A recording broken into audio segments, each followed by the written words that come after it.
Organiser son temps, ça peut être une vraie plaie. Franchement, pourquoi vouloir forcément se compliquer la vie avec un agenda, des to-do list et une ribambelle d'objectifs? Est-ce que finalement, le meilleur plan, ce serait de ne pas en avoir? Vivre au jour le jour sans savoir ce qui t'attend.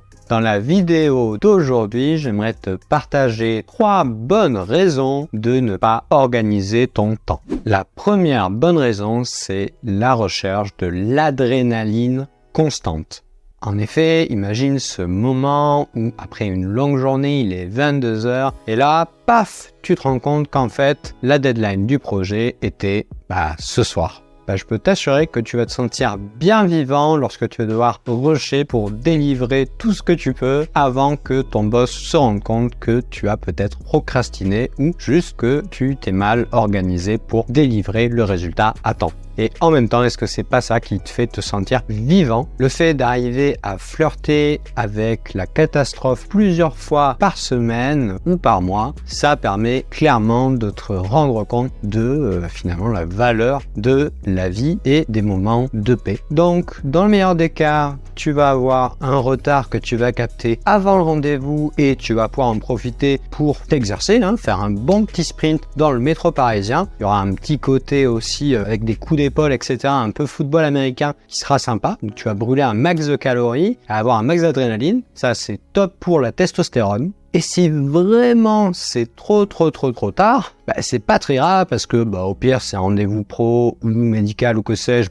tu le replanifies. De toute façon, ça leur arrive plein de fois, c'est pas nouveau pour eux. Et si jamais c'est tes amis à qui tu as fait encore un nouveau faux plan, dis-toi que ça va faire un tri naturel. En effet, ceux qui continueront de t'inviter malgré tes retards perpétuels, on pourra dire que ce seront eux, tes amis les plus fidèles. En clair, le fait de ne pas du tout te préoccuper du futur et de plutôt rester focalisé sur le présent te rendra de toute façon beaucoup plus heureux. C'est ce qu'on résume par le fameux proverbe latin Carpe diem, cueille le jour présent. La deuxième bonne raison de ne pas organiser ton temps, c'est de vouloir avancer beaucoup plus fort et beaucoup plus vite que les autres. En effet, si tu ne planifies pas ton temps, alors ton emploi du temps ressemblera plus au désert du Sahara dans lequel tu auras tout le temps libre adéquat pour pouvoir te dédier à l'ensemble des tâches que tu souhaites sans engagement. Donc, il n'y a même pas besoin de passer du temps à essayer de prioriser tes tâches entre ce qui est important, urgent, les deux, ceux qui ne le sont pas du tout, etc.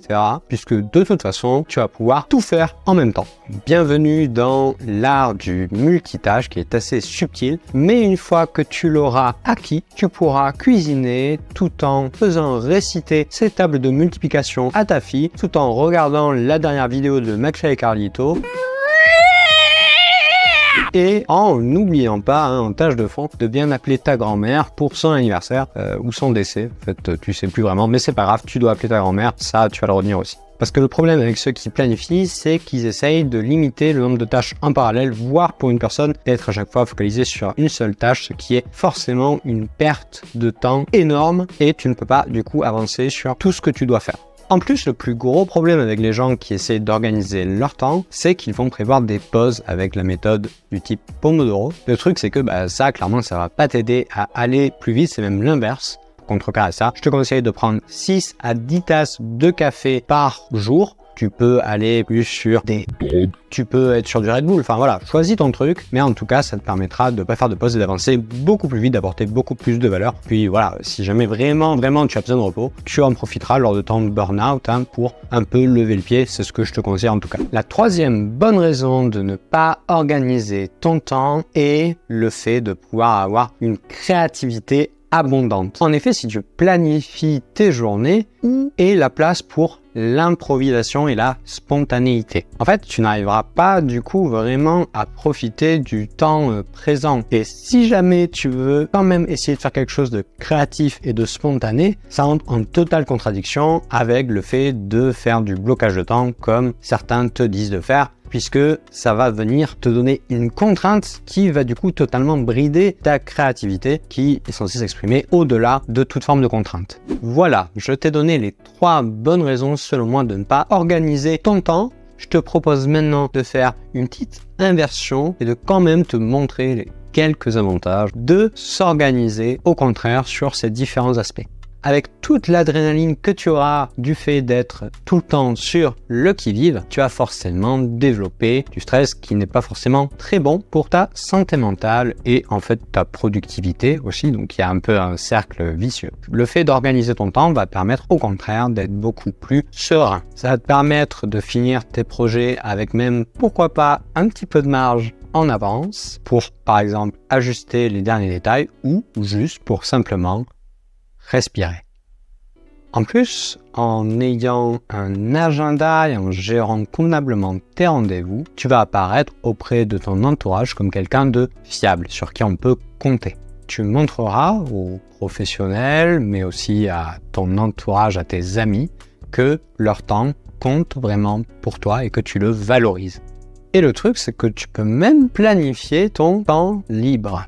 Le fait de te prévoir, ça te permet de parfois ne pas l'oublier, notamment si tu es toujours dans le rush au niveau professionnel. Et comme tu sauras ce qu'il y a à faire par la suite et qu'il est beaucoup plus contraint pour toi, tu pourras finalement être beaucoup plus serein avec moins de charge mentale et donc beaucoup plus présent dans ce moment pour le partager avec des gens ou juste pour te ressourcer toi en étant seul. Et même si tu décides de binge-watcher la dernière série Netflix à la mode, tu pourras le faire sans aucune culpabilisation. En fait, il faut savoir jongler entre le mode carpe diem, focalisé uniquement sur le moment présent, et également une visualisation plus vers le futur, plus stratégique, pour pouvoir quand même aider ton toi du futur à gérer les problèmes qu'il va devoir rencontrer de la manière la plus simple possible. Et du coup, tu pourras, quand tu seras à sa place, remercier ton toi du passé. Ensuite, sur le fait de vouloir avancer plus vite et plus fort, le tout est de plutôt vouloir et essayer d'avancer mieux. Ça veut dire déjà essayer de plus se focaliser, parce que le danger quand tu essayes de tout faire, c'est que tu ne fasses rien de vraiment bien et même rien jusqu'au bout.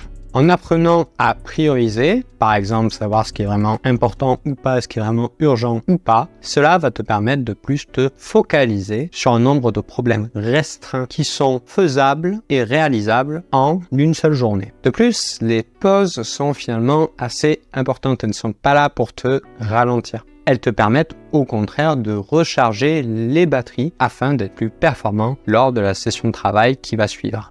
Bien sûr, il faut choisir ce qu'on va faire durant ces pauses de manière intelligente et il est toujours possible de dériver, mais ne faire absolument aucune pause de la journée n'est clairement pas bénéfique pour toi. Je pense que tu as déjà vécu des réunions interminables de 2 heures ou 3 heures où à la fin, tout le monde est totalement rincé, il n'y a plus rien de productif qui se dégage de cette réunion. Si ce n'était pas en plus le cas dès le début, alors là, clairement, tout le monde a envie de se pendre et de partir le plus vite possible. De plus, même si on peut penser qu'avec des substances comme le café, ça peut permettre de contrebalancer l'absence de pause. Il faut savoir qu'il y a toujours un phénomène d'accoutumance et que même psychologiquement, le fait de dépendre de quelque chose d'extérieur à soi, notamment une substance, pour être productif, ce n'est pas ce qu'il y a de plus bénéfique pour toi. Même si, bien sûr, ça peut constituer un plaisir à petite dose et dans les moments où vraiment on en a besoin, là, du coup, ça fera un effet qui sera intéressant tant que ça reste ponctuel.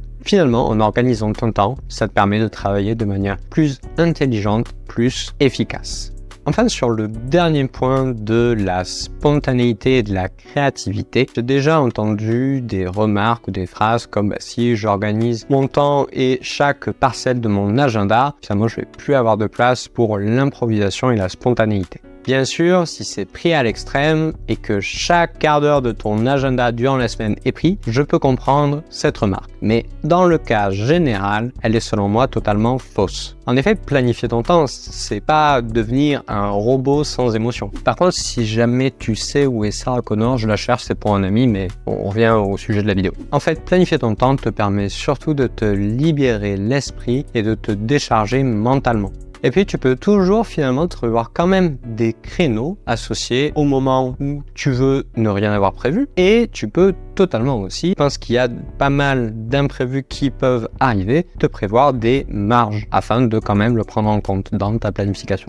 Ensuite, sur l'aspect de la créativité, un minimum de structure aide plutôt à la créativité. Donc, faut pas être dans le aucune contrainte, mais pas non plus dans le trop de contraintes. Pour conclure, si tu as envie de vivre à 100 à l'heure et que tu te reconnais dans les bonnes raisons de ne pas organiser ton temps, je te conseille de continuer comme tu le fais. N'achète surtout pas d'agenda, ne note absolument pas tes tâches, n'essaie pas de les prioriser. De toute façon, ça sert à rien, tu les feras toutes.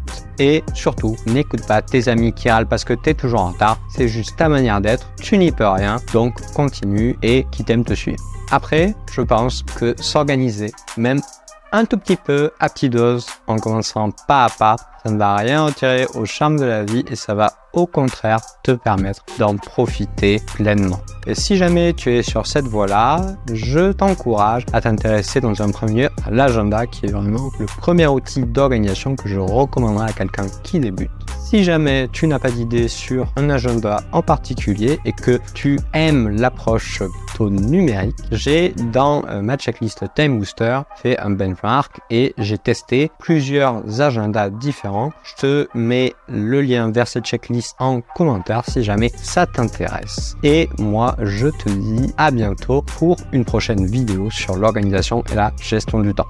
Salut!